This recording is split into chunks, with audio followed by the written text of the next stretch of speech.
real email address. And be hearing from him more than I want to be. But then I try to have a conversation with these people because I know them, and I don't want this polarization. At some point we're gonna have to bridge it. So I'm like, just explain to me really why. I mean, how are we gonna communicate now? And he's like, well, come on, man, we're all Americans. And I'm like, no. Not enough, not gonna be enough. Well, come on, everyone loves, Tom Petty and burritos.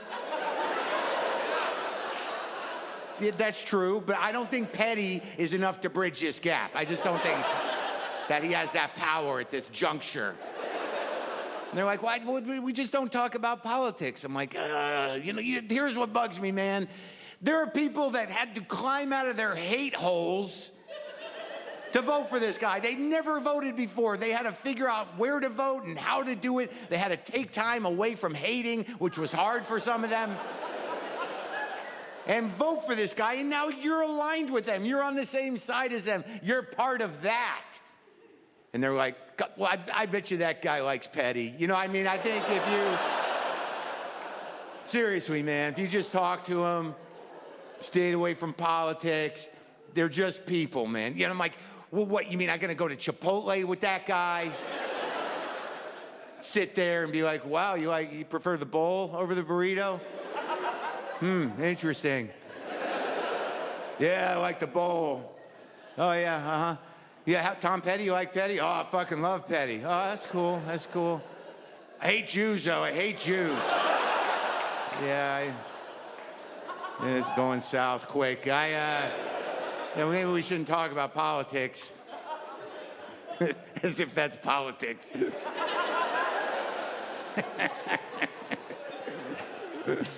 I don't know, man. Look, I will admit, if this guy does anything good, I'll admit it. I'm not saying it's going to be good for people that didn't vote for him, and it's still okay to say that in this country. I did not vote for him.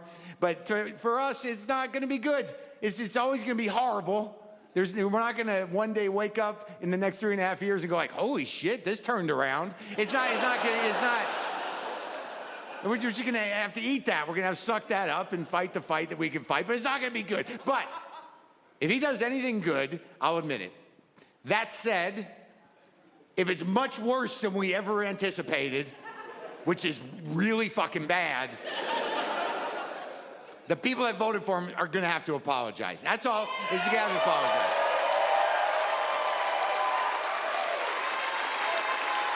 I just need a little eye contact.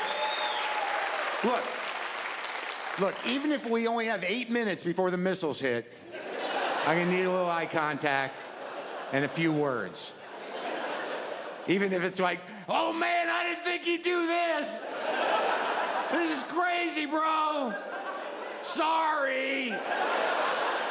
Petty rules, though, right? Fucking petty.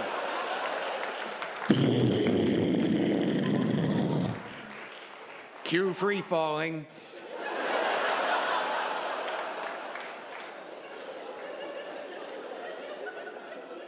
And look, the sad part is, not sad, but if you're of like-minded as I am, no one's got our backs in government, and that's hard. And now we got to have each other's backs, and we should do that anyways. But now you might have to, step up, in public, because one thing the popular vote means is that there's no social mandate on being a douchebag in public. So it might be on you to say things like this sometimes. Hey, it's still not okay to do that. You might have to find that courage. And I don't always have that kind of courage. I'm not the most courageous guy. I'm sort of an alpha pussy.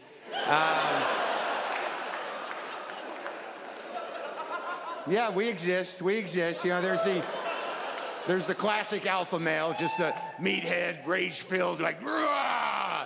And then there's the alpha pussy who makes fun of that guy. You're like, that guy's a douchebag. Yeah, why don't you say it to his face? Because I'm saying it to you. This is our hierarchy, that's theirs. This is how that works.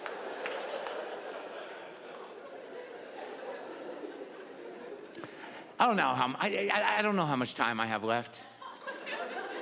Not in this set, in life. I don't know how much time I have left. I'm not sick, I'm not dying, but I don't know. You know, I'm at that point where you get, I'm like 53, and you start to wonder, like, how much time do I got left? And it's playing into my decision-making process. Like, if my girlfriend wants to watch a movie I don't want to watch, I'm like, no, I don't want to die during that. I don't want to. I'd hate that to be the time. That, you know, let's make a better choice. I think we can make a better choice. Like if someone comes up to me, it's like, oh man, you don't listen to Fish? You gotta listen to Fish. I don't know how much time I got left. I really, you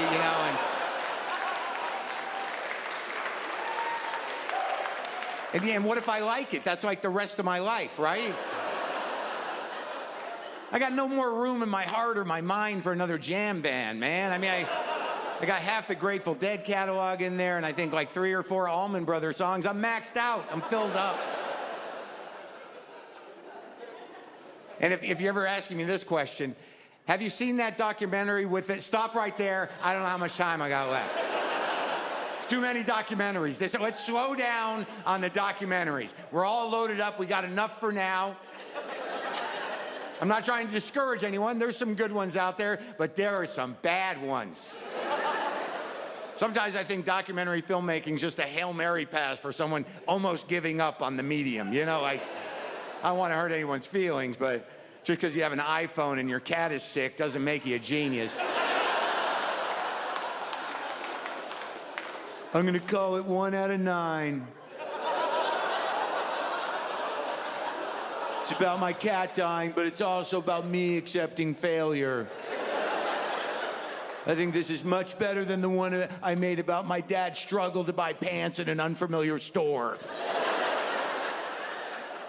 I'm sort of a mid-level celebrity. That's how I see myself. Mid-level, not complaining, but I know where I'm at. I could be walking down the street, and 3 dudes could be walking towards me, and one of them will be like, holy fuck, Marc Maron. And the other 2 are like, no, I don't know that guy. I don't know that guy. Now, look, I'm happy the one guy likes me, but what I've learned over time is that I don't really have to stand there while he tries to explain who I am to his friends. That's not a great few minutes for me. Not great when I'm standing there and he's saying, you don't know anything this guy's done? How is that even fucking possible? I mean, he's been doing it like 35 years, right, Maron? Yeah, about 35. It's been 35. Yeah, like you never listened to his CDs or the podcast or his own show or Glow or the specials or nothing?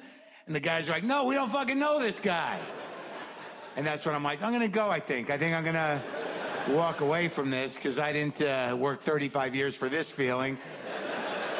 Not great. And your friends are kind of assholes, am I right? The guy's like, yeah, they are, but they're my bros. But look, man, I don't have to hang out with them. I can hang out with you, Marc Maron. And that's when I'm like, I don't fucking know you. I don't know you or the people you're with. But, you know, we hung out. The 3 of us spent a little time together. I showed his friends some stuff on my phone and me doing stuff. And I think they're on board. I think I pulled them in. Got a couple of newbies. Did a little missionary work is what I did.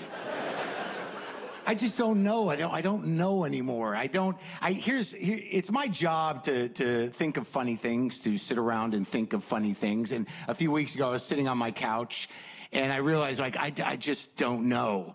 And then it went from there to, like, what do I know, actually? And then it went from there to, like, do I really know anything? Like, how much do I really know?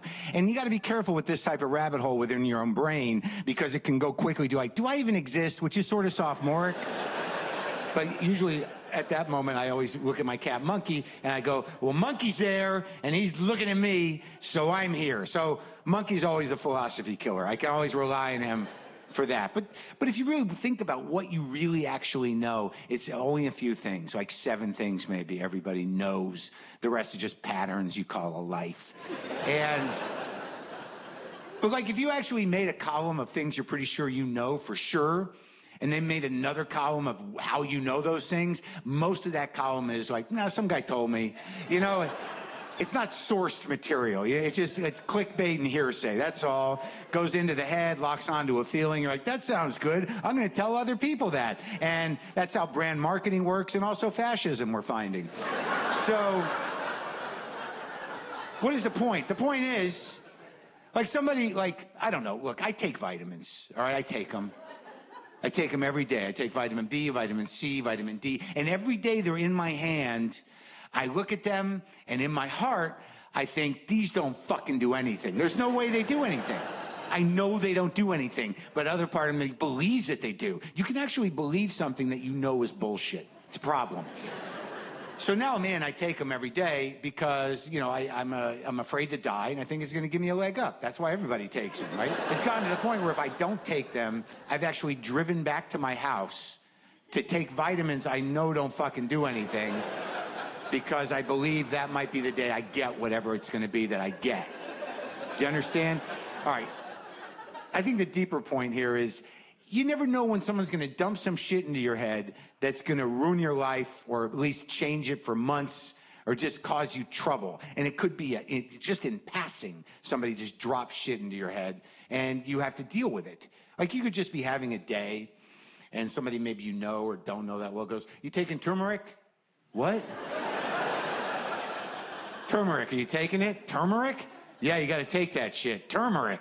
"Yup." "The spice?" "Yeah, you got to take it." "Turmeric, the spice?" "Yeah, man, you got to take that." The spice that you buy once to make an Indian recipe and you never use it again and it stains your wooden spoon, that turmeric? "Yeah, you got to take that shit." "I do?" "Yup." "For what?" "Inflammation." "Of what?" "Just general inflammation." What is that?" "It's the new bad thing that causes all the other bad things." "What happened to cholesterol?" It turns out that's good for you." "What? When did that happen?" "Turmeric, huh? Who told you about this?" "My trainer." All right, so the guy who wanted to do something else with his life saw something online, told you, and now you're dumping it into my head. Now I got to worry about whether I'm going to take turmeric or not? And I apologize. I know it's a little condescending to trainers, and some people get a little weird about that. I don't know why. Is that a surprise? Most trainers, wasn't their life goal, all right? They had other plans. The team didn't work out. They didn't make the team. They were at the gym a lot anyways. Whatever. Just wasn't the big plan for them, all right? They ended up there. And they can take this criticism. I'm just calling a fact a fact. I'm not going to make fun of yoga instructors because that's different. That's sort of the last stop for them. You know,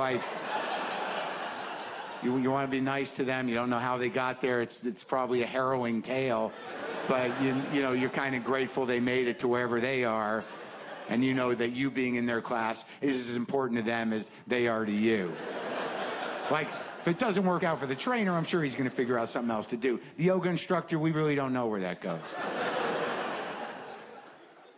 You know, back to the turmeric guy. As he's walking away, he's like, "Oh, yeah, if you're going to get the turmeric, make sure you get it with black pepper in it or it won't activate." Now, right there, doesn't that make you go like, that sounds like bullshit to me a little bit? Am I that big of a sucker that you think I would believe that? Where's the science on that? That sounds like a couple of vitamin hustlers sitting over a mound of wholesale turmeric with a bunch of empty gel caps. One guy going, "I don't know, man. I don't think we can move this just like this.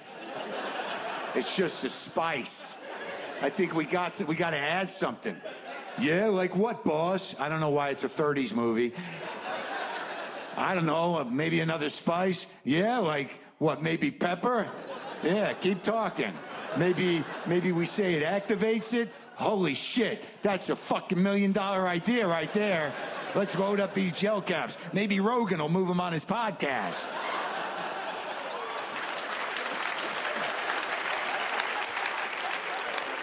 I mean, I know Maron won't do it. He's more of a Stamps.com Squarespace guy.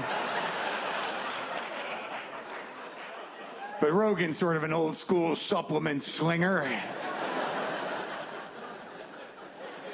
And I know I'm going to get a little flack for that comment. I know there might be a minor pile on Twitter of the monoculture of free thinkers, but I can take it. So I guess after all is said and done, I should just say that, like, I'm taking turmeric, and